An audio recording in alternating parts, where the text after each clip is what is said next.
अनंत चतुर्दशी के पावन पर्व पर इंदौर शहर में विश्व प्रसिद्ध पारंपरिक नयनाभिराम झिलमिलाती झांकियों का कारवां निकला।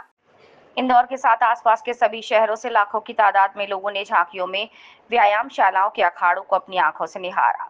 इंदौर में कपड़ा मिलों के बंद हो जाने के बाद भी मिलों के कर्मचारी और मजदूरों ने इस वर्षों पुरानी परंपरा को अपनी मेहनत से जीवित रखा है। इसमें खजराना गणेश प्रबंध समिति, इंदौर विकास प्राधिकरण और इंदौर नगर निगम ने अपने सहयोग और उनकी झांकियों से इस अनंत चतुर्दशी चल समारोह के सभी दर्शकों में उत्साह भर दिया। पुलिस तथा प्रशासन भी पूरे चल समारोह में चप्पे चप्पे पर मुस्तैद रहा। गणेश जी को विदाई देने वाली झांकियों का ये चल समारोह निर्विघ्न संपन्न हुआ।